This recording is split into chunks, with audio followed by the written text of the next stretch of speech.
hermanos. Buenas noches, Dios les bendiga. Una vez más, Dios nos ha dado el privilegio de estar aquí para exponer su palabra y le voy a pedir que me acompañen por favor a el capítulo de Eclesiastés, capítulo 3, versos 16 hasta el 22. Eclesiastés, capítulo 3, versos 16 al 22. Dice así: vi más debajo del sol, en lugar de juicio, allí impiedad, en lugar de la justicia, allí iniquidad. Y dije yo en mi corazón, al justo y al impío juzgará Dios, porque allí hay un tiempo para todo lo que se quiere y para todo lo que se hace. Dije en mi corazón, es así, por causa de los hijos de los hombres, para que Dios los pruebe y para que vean que ellos mismos son semejantes a las bestias. Porque lo que sucede a los hijos, lo que sucede a los hijos de los hombres y lo que sucede a las bestias, un mismo suceso es. Como mueren los unos, así mueren los otros. Y una misma respiración tienen todos, ni tiene más el hombre que la bestia, porque todo es vanidad. Todo va a un mismo lugar, todo es hecho del polvo, y todo volverá al mismo polvo. ¿Quién sabe que el espíritu de los hijos de los hombres sube arriba, y que el espíritu del animal desciende abajo a la tierra? Así pues, he visto que no hay cosa mejor para el hombre que alegrarse en su trabajo, porque esta es su parte, porque ¿quién lo llevará para que vea lo que ha de ser después de él? Oramos. Padre, muchas gracias por esta oportunidad que tú nos das de estar aquí para adorarte y darte gloria y honra. Dios, prepara nuestros corazones a través de tanto Espíritu, Dios, para escuchar tu voz y poder, oh Dios, estar dispuesto a cambiar lo que sea necesario cambiar y a estar convencido, Dios, de lo que tú, oh Dios, enseñas en tu verdad. Padre, guíanos, Dios, a rendirnos y someternos a tu palabra, Dios, sin importar lo que cueste. Guíanos durante todo este proceso, úsame a mí como instrumento, que yo hable tu verdad, oh Dios, y que aquello que Dios que no sea conforme a ti, oh Dios, Señor, retíralo de mi mente. Señor, ayúdanos, Dios, a que podamos aprovechar este tiempo. Por Jesús. Amén. Bien, la semana pasada estuvimos viendo en Eclesiastés desde el verso 1 hasta el verso 15 que Dios tiene control de todas las cosas y que Dios ejerce dominio soberano sobre cada actividad, cada suceso que ocurre en nuestras vidas. Y que Dios ha determinado un tiempo para cada cosa. Dios es el amo de nuestro destino y quedamos en que nosotros solo nos queda someternos a ese plan soberano que Dios ha establecido. Pero hoy vamos a ver algo diferente y vamos a ver la continuación de este pasaje. Y lo vamos a ver desde el verso 16 hasta el verso 22. Hoy vamos a ver la injusticia del hombre y vamos a ver el juicio de Dios. Injusticia del hombre y juicio de Dios. La justicia es algo que nosotros evidenciamos a diario. Es algo que podemos percibir en diferentes situaciones de nuestras vidas. Por ejemplo, cuando nosotros éramos niños y tenemos, para los que tienen hermanos, ya sea pequeño, mayor o menor que usted, en ocasiones su hermano cometía algún suceso, una falla, o rompía algo en su casa y cuando la mamá llegaba y encontraba el desorden, a usted era que pagaba por eso. O si no, también en el trabajo, muchas veces nuestro jefe nos llama la atención por cosas que él mismo nos pidió que hiciéramos.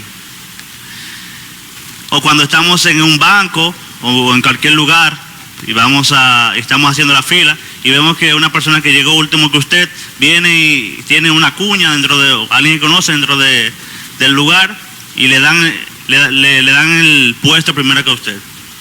Vivimos en un mundo lleno de injusticias. La percibimos en todo momento. Pero hay algo que no se nos puede escapar, que muchas veces esas injusticias somos nosotros mismos que las practicamos. Nosotros también somos parte de esa injusticia. Es decir, nosotros cometemos muchas injusticias, pero a la vez queremos un mundo justo. Cometemos muchas injusticias y queremos un mundo justo. Nosotros somos un grupo de personas injustas que deseamos vivir en un mundo más justo. Qué contradicción. Estos ejemplos son los más triviales que podemos ver. El mundo está lleno de injusticia y cada día se cometen diferentes atrocidades alrededor del mundo que traen como consecuencia mucho sufrimiento y dolor a la humanidad. Entonces, ¿cómo nosotros podemos encajar en un mundo así? Con el conocimiento que tenemos de Dios. ¿Cómo podemos encajar esa realidad de un mundo donde hay tanta injusticia, tanta maldad, tanta opresión, con la realidad de que existe un Dios perfectamente justo y que gobierna sobre toda la creación? ¿Cómo encajamos eso? Un mundo injusto con un Dios soberano que es enteramente justo. Y esto es lo que vamos a ver a través de este pasaje, a partir del verso 16. Dice el verso 16: vi más debajo del sol, y en lugar del juicio allí impiedad, y en lugar de la justicia allí iniquidad. La palabra juicio aquí denota un lugar donde se lleva a cabo juicio, o más bien hace referencia como a una corte o un lugar donde se ejerce el derecho. La versión de las Américas dice de esta manera: aún he visto más abajo del sol, que en lugar del derecho está la impiedad, y en lugar de la injusticia está la iniquidad. En lugar del derecho está la impiedad. ¿Cuál es el lugar del derecho? ¿Dónde se ejerce el derecho? Pues obviamente en los tribunales. De manera que Salomón está planteando aquí un problema que ocurre en los tribunales judiciales, y que este sistema judicial está corrupto, está corrompido. Y esto es lo que él plantea aquí. Salomón inicia presentando una contradicción de lo que debería ser versus lo que realmente es y lo que está sucediendo en estos lugares. Él observa y se da cuenta que en lugar de encontrar en estos lugares seguridad, hay inseguridad. Donde debería haber un refugio, es más bien un lugar de peligro. Lo que se supone que debería proteger nuestros derechos, más bien son los hacedores de maldad. Son los que promueven la injusticia, la opresión y el maltrato. Eso es lo que estamos viendo a través de este pasaje, lo que Salomón está planteando aquí. Como todos sabemos, Dios ha puesto por encima de nosotros autoridades superiores para que ejerzan justicia y puedan mantener el orden y la paz. Dios instituyó tribunales y les dio autoridad para que puedan defender al inocente y pueda castigar al malvado, o castiguen al culpable. Eso lo podemos ver en Romanos capítulo 13, verso 3 al 4. Dice: porque los magistrados no están para infundir temor al que hace el bien, sino al malo. ¿Quieres pues no temer la autoridad? Haz lo bueno y tendrás alabanza de ella, porque es servidor de Dios para tu bien. Pero si haces lo malo, teme, porque no en vano lleva la espada, pues es servidor de Dios, vengador para castigar al que hace lo malo. Sin embargo, vemos todo lo que ellos tienen que hacer en este pasaje. Sin embargo, ellos están haciendo todo lo contrario. Hacen todo lo contrario. aún peor, ellos mismos eran los hacedores de maldad. Ellos lo que hacían era que oprimían al justo. Estas personas, en vez de procurar la justicia, promovían la opresión y la maldad. En vez del juicio, hacían injusticia. Proverbios 17:15 dice lo siguiente. Leo en la versión de las Américas. El que justifica al impío y el que condena al justo, ambos son igualmente abominación a Jehová. Pero lamentablemente, esto es lo que ocurre muchas veces. Aquí dice que tanto el que tú darle libertad al impío como castigar al justo, al inocente, las dos cosas son abominación a Jehová. A las dos cosas Dios la aborrece. Vemos que un inocente es condenado por un acto que no hizo, y vemos una persona que sí es culpable, pero es dejado libre. Lamentablemente es así que lo estamos percibiendo en nuestros días, y esto es lo que ocurre. Entonces, ¿dónde el hombre puede encontrar justicia? ¿Dónde lo puede encontrar? Cuando los mismos tribunales se convierten en actos de corrupción, donde los mismos tribunales son los que nos impiden encontrar justicia, no promueven la justicia. ¿Dónde la podemos encontrar? Esto simplemente nos lleva a tener un estado de frustración, y también esto trae mucho mal al mundo. Nos frustra, nos hace sentir que no tenemos seguridad alguna, no tenemos esperanza. Tener este tipo de autoridades nos hace tener un corazón afligido, un corazón de desesperanza. Como vemos a continuación en el siguiente pasaje más adelante, que Salomón muestra que esta condición en la que se vive actualmente y lo que se vivía en ese entonces traía mucha aflicción al pueblo y mucho dolor. Y podemos ver esto en Eclesiastés 4:1, que dice: me volví y vi todas las violencias que se hacen debajo del sol, y he aquí las lágrimas de los oprimidos, sin tener quien los consuele, y la fuerza estaba en la mano de sus opresores, y para ellos no había un consolador. No había quien los consuele. Estaban oprimidos y no había quien pudiera defenderles. Tal parece que los opresores tienen la ventaja sobre los oprimidos. Tal parece como que los oprimidos, reciben toda clase de violencia y no hay quien pueda salir al frente y defenderles y procurar lo contrario. Están siendo oprimidos. Y Salomón se lamenta por esto. Él lo menciona más adelante. Aún en los tribunales se puede encontrar la maldad y la corrupción. Donde se supone que deberíamos encontrar la justicia, encontramos injusticia completamente. Pero hay algo que debemos de saber, hay algo que debemos tener en cuenta. Es que Dios se indigna de esto. Dios se indigna de esto. Dios se indigna de la opresión de los oprimidos. Dios no tolera esto. Y lo vamos a ver en Proverbios 4:31, que dice lo siguiente. De nuevo leo en la versión de las Américas. El que oprime al pobre afrenta a su hacedor. El que oprime al pobre afrenta a su hacedor. Pero el que se apiada del necesitado le honra. El que oprime al pobre se va a tener que enfrentar a su hacedor. Va a tener que dar cuentas.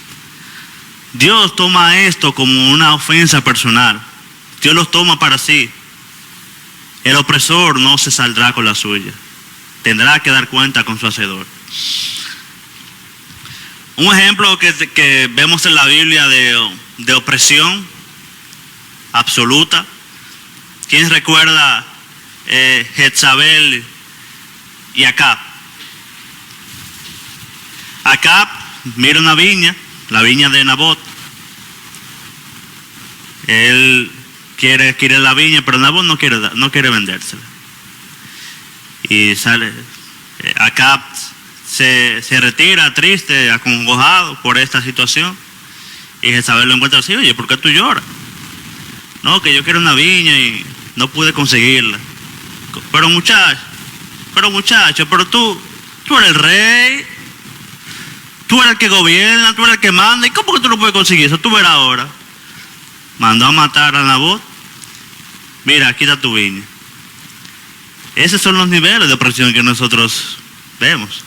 Y es un ejemplo claro de cómo la opresión se beneficia de su poder. Eclesiastés 8:9 dice lo siguiente: todo esto he visto y he puesto mi corazón en todo lo que debajo del sol se hace. Hay tiempo en que el hombre se enseñorea del hombre para mal suyo. El hombre podrá oprimir al hombre, podrá oprimirlo, pero es para su propio mal. Para su propio mal. Él va a pagar por eso. No será pasado por alto. Y algo que debemos de saber es que lamentablemente muchas de estas acciones que cometen estas personas y decisiones que toman en contra de los oprimidos son pecados amparados en la ley.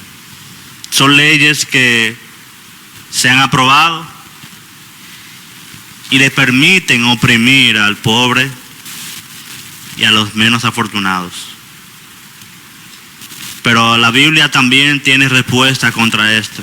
Dice Isaías 10:1-2, dice lo siguiente: hay de los que dictan las leyes injustas y prescriben tiranía para apartar del juicio a los pobres y para quitar el derecho a los afligidos de mi pueblo, para despojar a las viudas y robar a los huérfanos. Ay de los que dictan leyes injustas y prescriben tiranía. Hay consecuencias, la Biblia ya lo ha dicho. Hay consecuencias para estas personas. Vivimos en un mundo lleno de opresión a todos los niveles, desde todos los lugares, desde el nivel gubernamental. Los líderes mundiales toman decisiones que afectan a los más pobres, a los menos afortunados. Aún en las escuelas y colegios, lo que hoy llamamos como bullying, hasta los niños o jóvenes son oprimidos. En el hogar, muchas esposas y mujeres son oprimidas también. Se hace parte de esto. Pero Salomón se lamenta de todo esto en el capítulo 4. Él se lamenta de todo esto y muestra su dolor en esta situación. Así que, hermanos, si nosotros no nos lamentamos y no nos afligimos por estas cosas también, si esto no nos causa dolor, debemos de revisarnos, debemos evaluarnos. La injusticia no debe ser algo que nosotros debemos pasar por alto. También a nosotros nos debe causar dolor y aflicción, al igual como a Salomón le aflige. Pero hay algo que debemos de recordar. La acción de esta persona tiene una razón de ser, y es el hecho de no conocer al Dios a quien le sirve. Es no temerle al Dios que lo ha colocado allí. Es el hecho de ellos no someterse a su Dios. Es el hecho de no rendirse al Rey de Reyes. Esto solo lo hace un hombre sin Dios. Y esta es la consecuencia de un mundo caído. Esta es la consecuencia de un mundo caído. el hombre sin Dios va a actuar de esta manera. Y es lo que viene diciendo Salomón en los versos anteriores. Pero quiero decirle que hay una buena noticia. Hay una buena noticia. Nosotros tenemos un Dios justo, tenemos un juez justo, y nuestra esperanza debe estar en Él, y no en ninguna autoridad terrenal. Esa es nuestra esperanza, esa es nuestra justicia, y no ninguna otra. Y Isaías 30:18 dice lo siguiente: por tanto, Jehová esperará para tener piedad de vosotros, y por tanto será exaltado teniendo de vosotros misericordia, porque Jehová es Dios justo. Bienaventurados todos los que confían en Él. Bienaventurados los que confían en Él. En Dios es quien debemos de confiar. Salmos 89:14. Justicia y juicio son el cimiento de tu trono. Misericordia y verdad van delante de tu rostro. Misericordia. Eso es algo que pocas veces vemos ante nuestras autoridades. Pero nuestro Dios tiene la misericordia delante de Él todo el tiempo. Salmos 9:8. Él juzgará al mundo con justicia y a los pueblos con rectitud. Con rectitud. Y eso es lo que vamos a ver en el verso siguiente. Vamos a ver la justicia de Dios en operación en un mundo lleno de injusticia. La justicia de Dios en operación en un mundo lleno de injusticia. Y vemos en el verso 17 lo siguiente, dice: y dije yo en mi corazón, al justo y al impío juzgará Dios, porque allí hay un tiempo para todo lo que se quiere y para todo lo que se hace. Así como Dios ha determinado un tiempo para cada acción y para cada actividad en esta vida para nosotros, Dios ha establecido un tiempo de juicio donde cada persona va a tener que comparecer ante Dios. Cada persona que ha pisado en esta tierra tendrá que ir delante de Dios. Sean ricos, sean pobres, sean oprimidos, sean opresores, sean tiranos o sean esclavizados. Todos estarán delante de Dios un día. Todos van a tener que dar cuentas ante Dios por cada una de sus obras. Y allí se aplicará la verdadera justicia. Allí se aplicará justicia, porque el Dios justo es el que estará allí.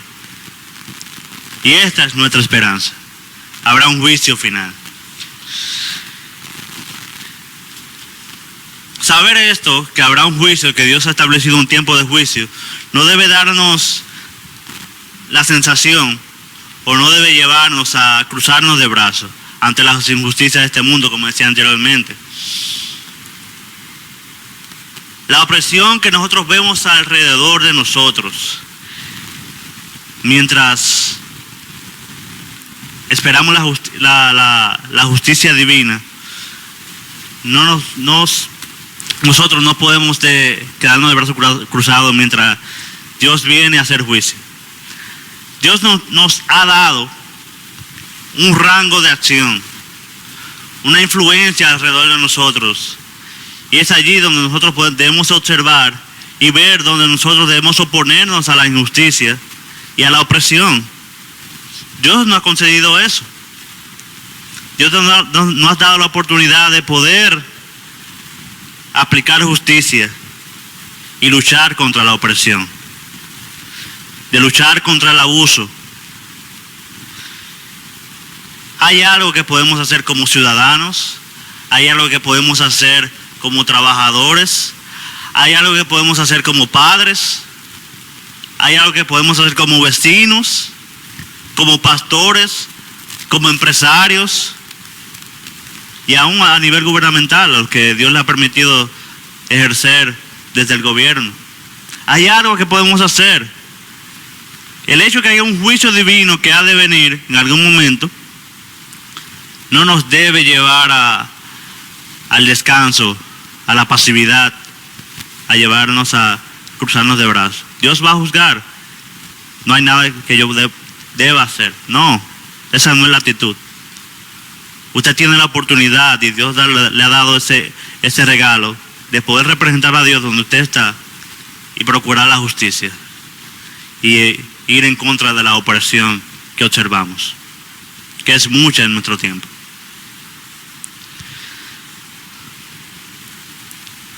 Es por esto que también debemos tener en cuenta de que por más que nos esforcemos, la injusticia no va a desaparecer de este mundo. Y la opresión social en la humanidad no va a desaparecer, porque el hombre es injusto de por sí. Y el rango de acción es muy amplio y nosotros somos limitados, no tenemos todas las capacidades. Nosotros somos limitados. Pues es por eso que también debemos tener en cuenta de que nuestra única esperanza entonces debe estar en Dios y en su juicio. Y nosotros no debemos de ponernos no podemos poner nuestra esperanza en ningún sistema judicial. Nosotros debemos mirar al futuro y esperar aquel juicio que ha de venir. No podremos eliminar toda la injusticia, pero sí podemos esperar en el Dios que ha establecido un juicio. Hebreos 9:27 dice lo siguiente: y así como está decretado que los hombres mueran una sola vez, y después de esto el juicio. Así como está decretado que los hombres mueran una sola vez, y después de esto el juicio. El hombre solamente va a tener una sola oportunidad. Él no va a tener dos oportunidades. Va a haber un juicio y es después de la muerte. Y después de la muerte, que lo único que queda es comparecer ante Dios. No habrá segunda oportunidad. Eclesiastés 12:14 dice lo siguiente: porque Dios traerá toda obra a juicio y juntamente con toda cosa encubierta, sea buena o sea mala. Sea buena o sea mala. Hebreos 4:13 dice: y no hay cosa creada oculta a su vista, sino que todas las cosas están al descubierto y desnudas ante los ojos de aquel a quien tenemos que dar cuenta. Si crees que todo lo malo, todo lo que has hecho, se quedará oculto y que nadie lo va a saber, te equivocas. Cada obra que has hecho, cada acto cometido, será revelada y será presentada cuando estés delante de Dios. Allí vamos a tener que dar cuenta por ello. En ese gran juicio vamos a tener que dar cuenta por todo lo que hemos hecho. Y allí no habrá excusas. Allí no habrá excusas. Allí ya no habrá impunidad contra el malhechor. No habrá impunidad. Allí no va a pasar como pasa aquí, que el malhechor sale victorioso. Allí no pasará así. Porque el Dios que lo sabe todo es quien estará allí juzgando. El único juez justo es quien estará allí. Y Él juzgará justamente. Justamente Él va a juzgar. Y allí no habrá, como dije anteriormente, otra oportunidad. Cada obra será expuesta, sea buena o sea mala.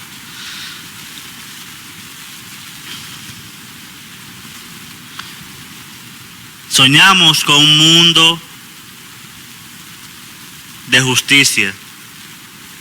Soñamos con un mundo libre de injusticias y libre de opresión. Pero la realidad es que esto no será posible hasta que Cristo venga. Esto no será posible hasta que Cristo venga. Y esa es la realidad. Dice 2 Tesalonicenses 1:6-10. Porque después de todo, es justo delante de Dios retribuir con aflicción a los que os afligen y daros alivio a vosotros que sois afligidos, y también a nosotros. Cuando el Señor Jesús sea revelado desde el cielo con sus poderosos ángeles en llama de fuego, dando retribución a los que no conocen a Dios y a los que no obedecen al Evangelio de nuestro Señor Jesús, estos sufrirán el castigo de eterna destrucción, excluidos de la presencia del Señor y de la gloria de su poder, cuando Él venga para ser glorificado en sus santos en aquel día y para ser admirado entre todos los que han creído, porque nuestro testimonio ha sido creído por vosotros. Hasta la segunda venida de Cristo el mundo va a experimentar injusticia y opresión. Y esa es la realidad en la cual nos ha tocado vivir. Y si te da la sensación de que Dios ha tardado mucho, o que Dios está tardando mucho para hacer justicia, recuerda 2 de Pedro 3:9. El Señor nos retarda su promesa, según algunos la tienen por tardanza, sino que es paciente para con nosotros, no queriendo que ninguno perezca, sino que todos procedan al arrepentimiento. El plan de Dios es perfecto y Dios ha determinado un tiempo para cada cosa. Y Él no tarda su promesa. Nuestro Dios hizo todo hermoso en su tiempo, incluyendo la segunda venida de Cristo. Incluyendo la segunda venida de Cristo. Seguimos viendo en el verso 18. Dije en mi corazón, es así. Es así. O sea, que no hay justicia divina ahora. O sea, no hay una justicia ahora. Aunque Dios está juzgando. Y muchas de las cosas que hacen los hombres, Dios la utiliza como juicio sobre el hombre.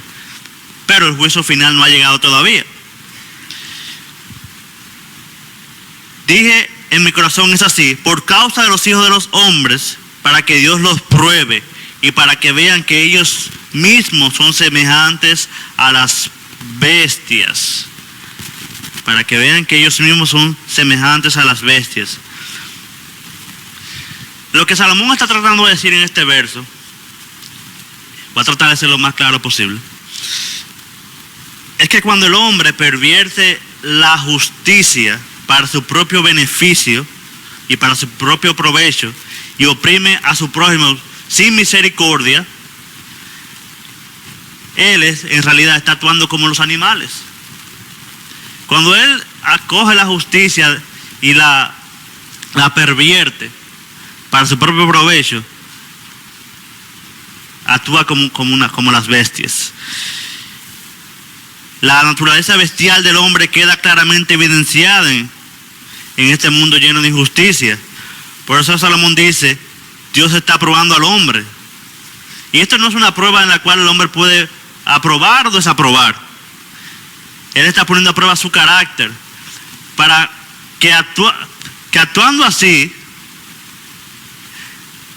actuando con injusticia, a ver si el hombre se va a alinear por el camino de la bestialidad, de cómo actúan los animales, o si te va a alinear por la justicia de Dios. Y esto es así, o sea, el hombre actúa injustamente sin tener piedad, sin tener misericordia, sin pensar en su prójimo, en lo que está sufriendo, y los animales son los que actúan así. Y Dios está poniendo a prueba su carácter. Le dice, óyeme, tú no ves cómo tú estás actuando. ¿Vas a seguir actuando así como un animal? ¿O vas a actuar según el juicio de Dios? Esto es lo único que hace, que revela el carácter del hombre. El ser humano es capaz de hacer muchos actos atroces para sacar provecho de los demás. Y él cree que haciendo, porque no le juzgan inmediatamente, él cree que se está saliendo con la suya, que nadie le va a hacer nada. Pero no es así. Dice Eclesiastés 8:11.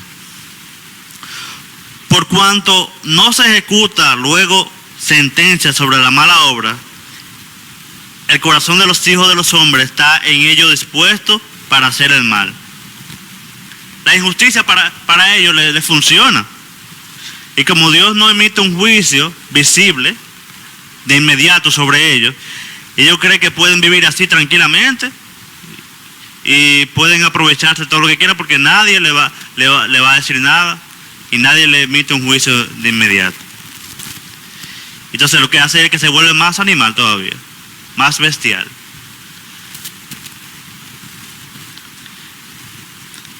A través de la opresión y de la injusticia, aprovechándose del menos afortunado.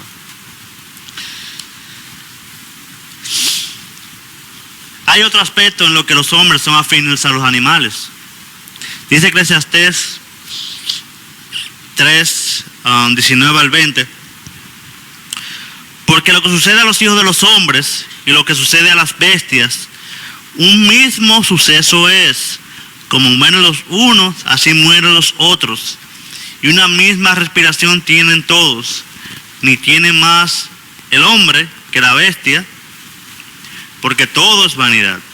Todo va a un mismo lugar. Todo es hecho del polvo y todo volverá al mismo polvo.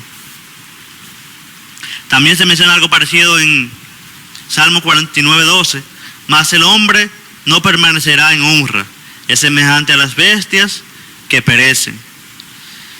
Y en Salmo 49, 16 al 20, no temas cuando se enriquece alguno, cuando aumenta la gloria de su casa, porque cuando muera no llevará nada, ni descenderá tras él su gloria, aunque mientras viva, llame dichosa su alma, y sea loado cuando prospere. Entrará en la generación de sus padres y nunca más verá la luz. El hombre que está en honra y no entiende, semejante es a las bestias que perecen. De nuevo la misma idea. No importa cuántas riquezas amontones, no importa cuánto logres en esta vida, al final de cuentas vas a morir como los animales. Podrás tener todos los bienes de este mundo y al final de cuentas vas a morir como los animales, exactamente como mueren los animales. Pero Salomón tiene algo más que decirnos con respecto a esto, y es algo que ha traído muchas dudas, y es en el verso 21. Dice: ¿quién sabe que el espíritu de los hijos de los hombres sube arriba y que el espíritu del animal desciende abajo a la tierra? Algunos interpretan este pasaje como que Salomón está tomando una actitud de escepticismo o de duda, o que está dudoso de qué pasará. Como si él estuviera diciendo: ¿quién sabe lo que sucederá con los animales y quién sabe lo que va a suceder con los hombres? Pero el hecho es que si la muerte es el fin de todo, si con la muerte termina todo, no hay justicia en este mundo. No hay justicia. Pero esto no es lo que Salomón está enseñando aquí. Y es lo que vamos a explicar ahora.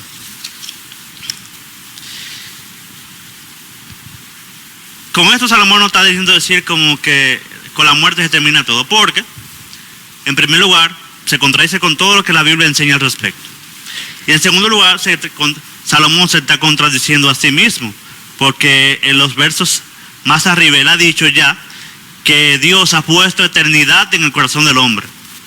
El hombre tiene la sensación en su corazón de que la vida no se termina después de la muerte. Dios le ha dado ese don al hombre. Y también él dice que un día el hombre va a comparecer ante Dios y va a tener un juicio con Dios.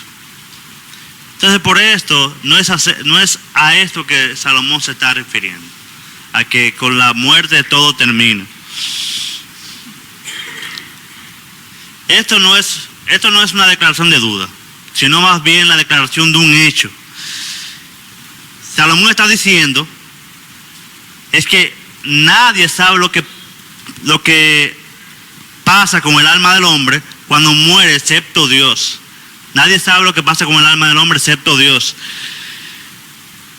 Por lo tanto, todo lo que puedes hacer es llevarte a lo que la Biblia enseña, a lo que la Biblia ha establecido. Nosotros vemos un animal morir y vemos a un hombre morir y pensamos que a los dos les va a pasar lo mismo. Pero no es así. Hay una gran diferencia entre el destino del animal y el destino del hombre. El animal cuando muera se lleva su espíritu consigo hacia la tierra.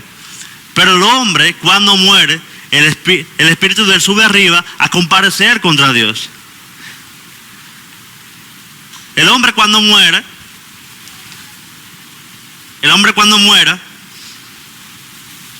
tendrá un juicio después de la muerte. Va a subir arriba, a ir delante de su Dios. Él va a tener que comparecer ante Dios.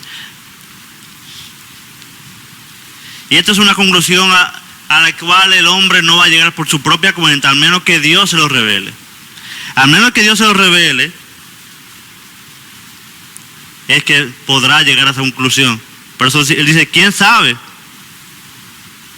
¿Quién sabe? A menos que Dios le permita conocer esto. El hombre debe morir al igual que los animales, al igual que las bestias.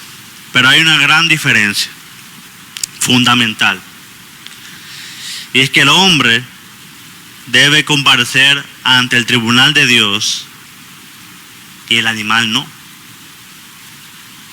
Pero el animal no. Tiene que subir arriba a presentarse delante de Dios.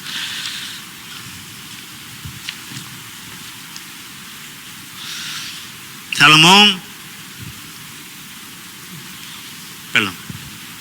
tiene algo más que decirnos más abajo, en el versículo siguiente, de cómo debemos reaccionar ante la injusticia de este mundo, de cómo debemos comportarnos, cuál debe ser nuestra actitud.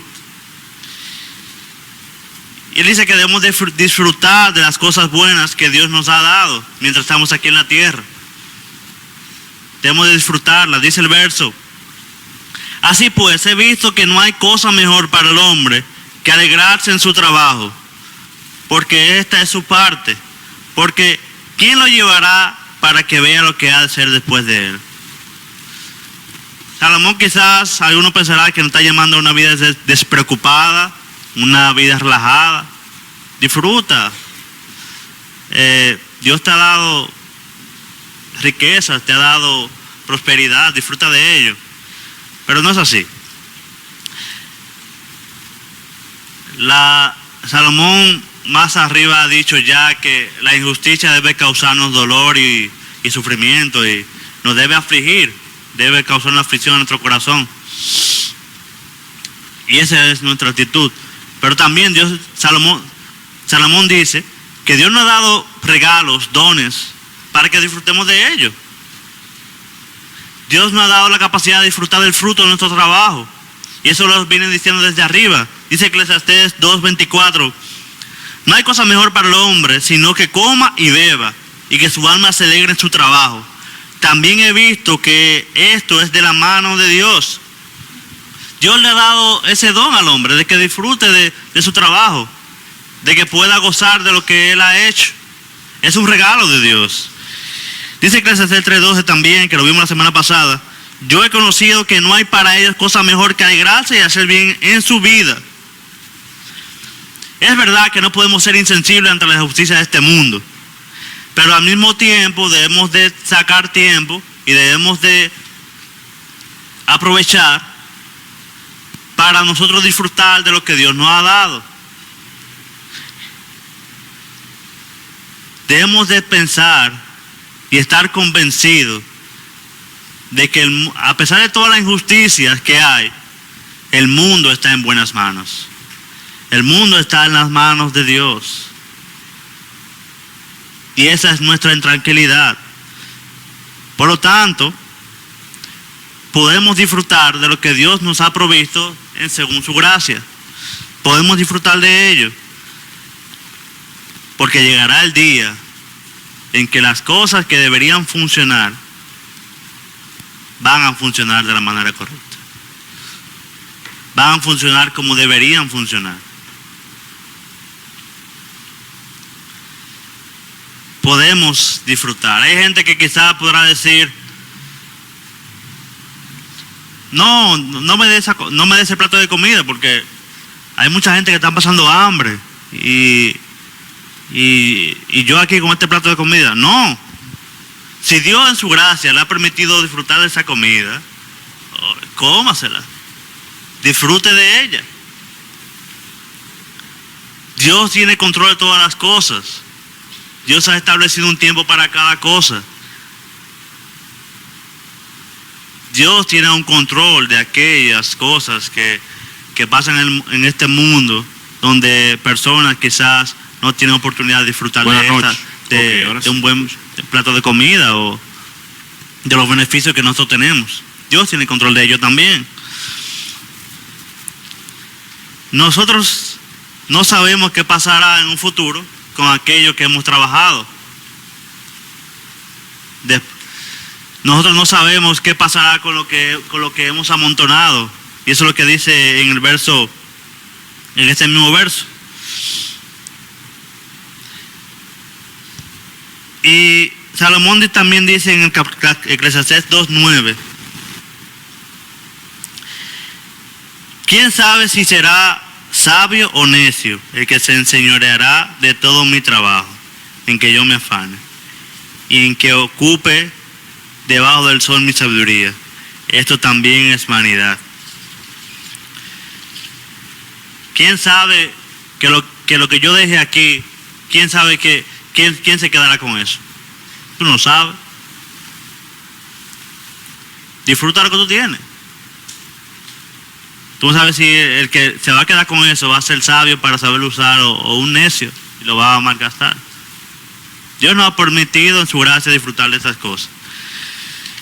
Disfrutemos de los dones que Dios nos ha dado, pero recordando que no debes poner tu esperanza en estos dones, recordando que todas las cosas de este mundo son pasajeras, recordando que ninguna de las ofertas de este mundo te servirá de nada para el día del juicio.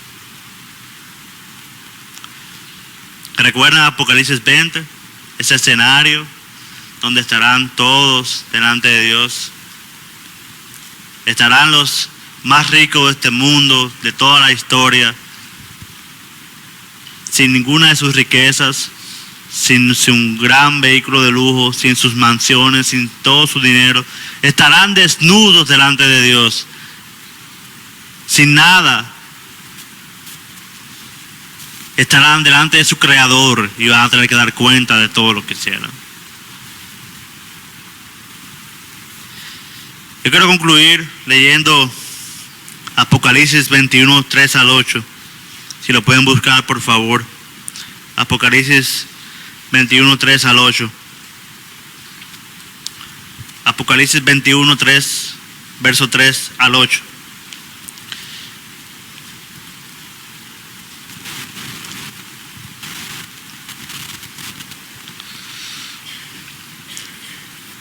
Dice, ¿lo tienen? Y oí una gran voz del cielo que decía: he aquí el tabernáculo de Dios con los hombres, y Él morará con ellos, y ellos serán su pueblo. Y Dios mismo estará con ellos como su Dios. Enjugará Dios toda lágrima de los ojos de ellos, y ya no habrá muerte, ni habrá más llanto, ni clamor, ni dolor, porque las primeras cosas pasaron. Y el que estaba sentado en el trono dijo: he aquí yo hago nueva todas las cosas. Y me dijo: escribe, porque estas palabras son fieles y verdaderas. Y me dijo: hecho está, yo soy el alfa y la omega, el principio y el fin. Y al que tuviere sed, yo le daré gratuitamente de la fuente del agua de la vida.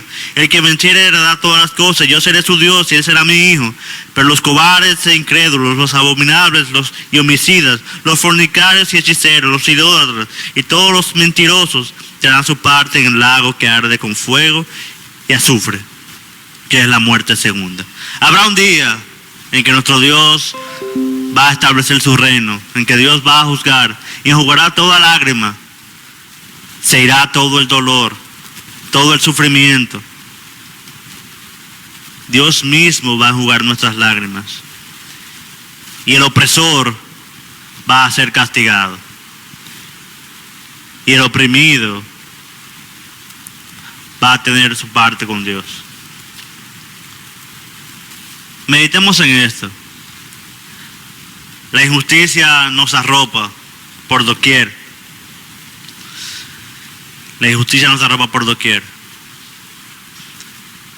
Pero recordemos que nosotros tenemos algo que hacer. Dios nos ha dado algo que hacer. Y que Dios va a juzgar justamente algún día. Oremos. Padre, gracias porque tú, oh Dios, nos has permitido tener este tiempo para, oh Dios, exponer tu palabra.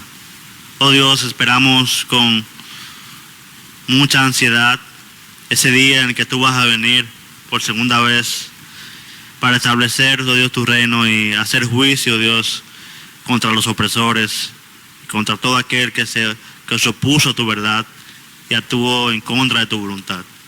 Padre, ayúdanos, Dios, a esperar pacientemente y mientras tú llegas, oh Dios, podamos, Dios, pues cumplir con lo que tú nos has ordenado. Oponernos a este tipo de acciones, oponernos, Dios, a la opresión, a la injusticia. Oh Dios, y con nuestro ejemplo, nuestro testimonio, con tu verdad, oh Dios, impartir la justicia. Guíanos, Dios, y ayúdanos, Dios, a hacer como tú quieres que hagamos. Guárdanos, Dios, a llegar a nuestros hogares, oh Dios, y que podamos meditar en lo que hemos aprendido hoy. Gracias, Señor, por Jesús. Amén.